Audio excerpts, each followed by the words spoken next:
So the title of my story is inspired by an Instagram campaign called Thank You Buddy, in which they ask people to record a short video and finish the phrase "Thank you, buddy" with something they're grateful for to their buddies. And I thought, I think I can do better. I'm gonna tell a story. So here you go.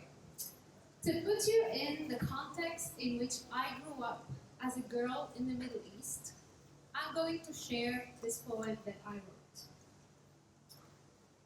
We were told we were less than just because we were not men. Be quiet, be small, be obedient. For girls, these are the main ingredients.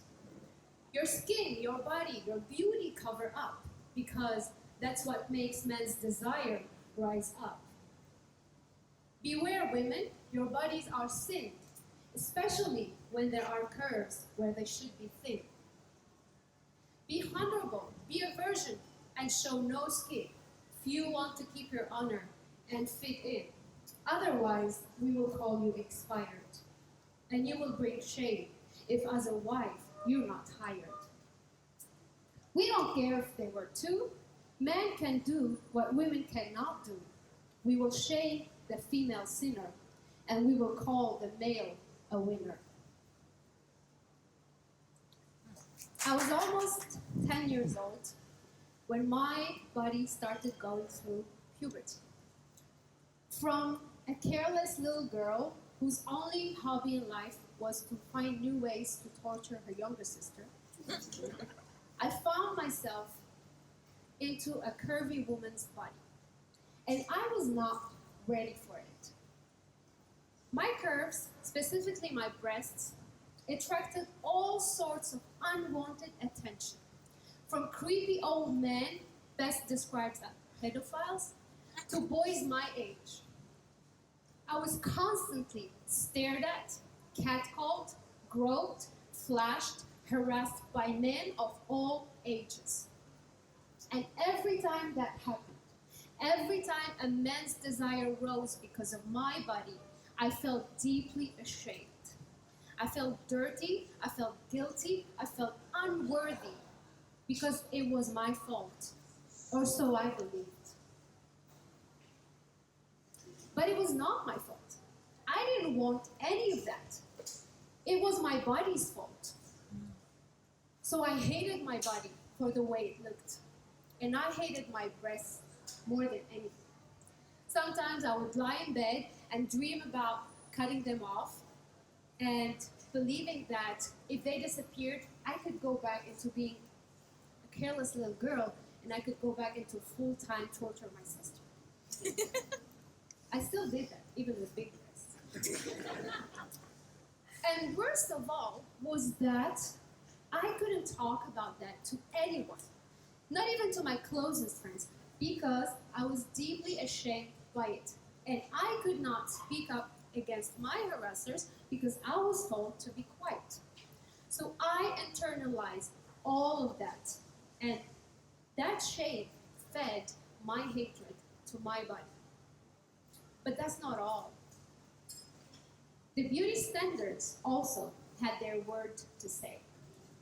I remember one summer afternoon, I was playing with my cousins and a few friends, and we decided to give each other nicknames. Very bad idea. They decided that my nickname was Fatty, from the word fat. And that's when I discovered for the first time that my curves were called fat, and that fat was not something a woman should be. And that's how I got sucked into diet culture. My number one objective in life became to lose weight, even though I didn't have any weight to lose. Every Monday, I'd start a new diet. Every beginning of the month, I start a new method of weight loss. Once I read in a girl's magazine that if I ate only bananas for 5 days, I could lose 5 kilograms. After I tried that, the only thing I lost was my love for bananas.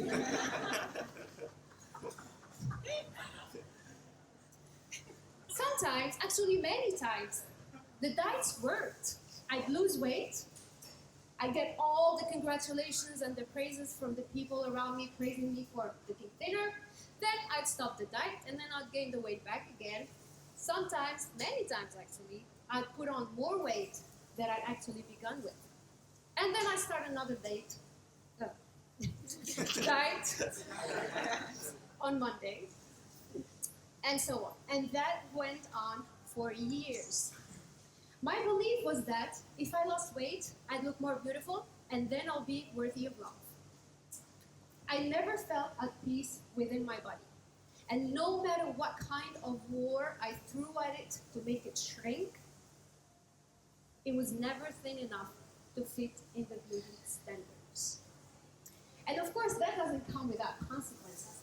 Eating disorders, unhealthy relationship with food, low self-esteem, you name it.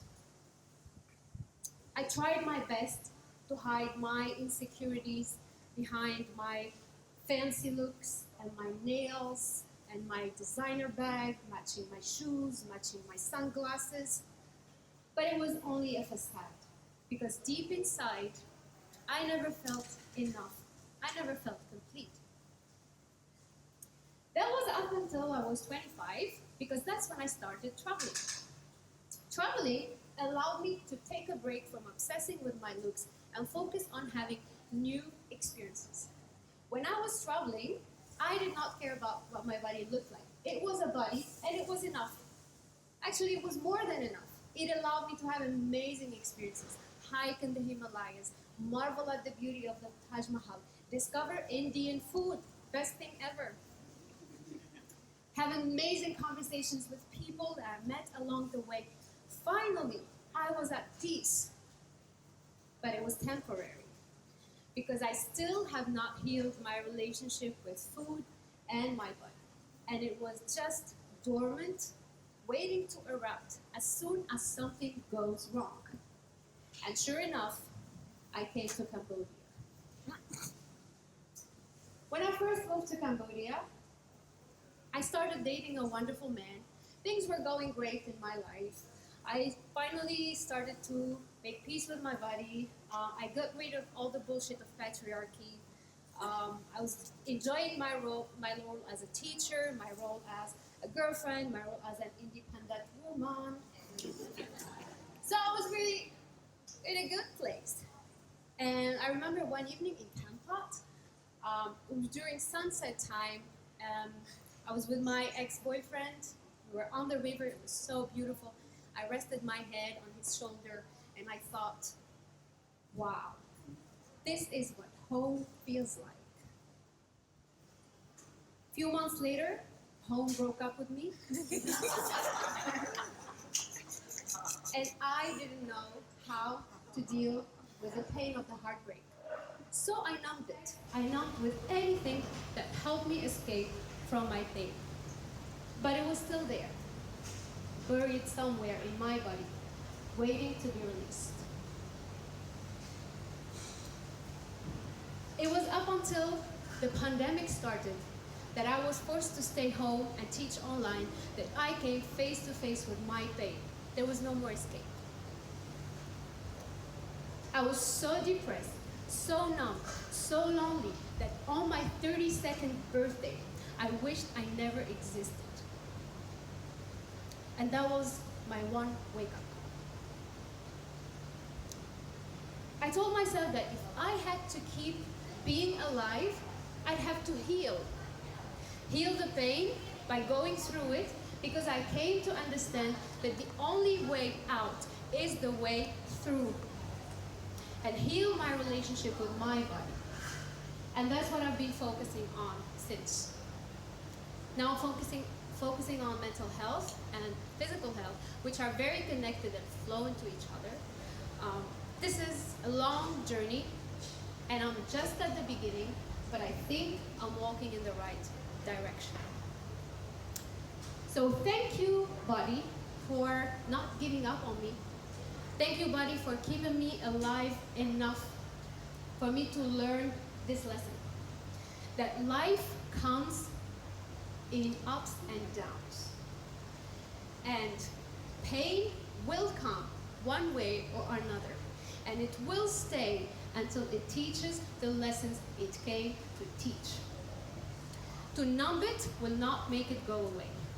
It will only create suffering. Suffering comes with resisting the pain, and it can be avoided by simply accepting the pain and surrendering to it. And that comes with great courage, which I'm working on building. Thank you, body, for keeping me alive enough to learn that. You are not here to look beautiful. You're not here to fit in any unrealistic beauty standards. You're not here to look attractive to anyone. The fact that you are fully functioning is a great blessing. And I will do my best to take care of you and just let you be. Thank you.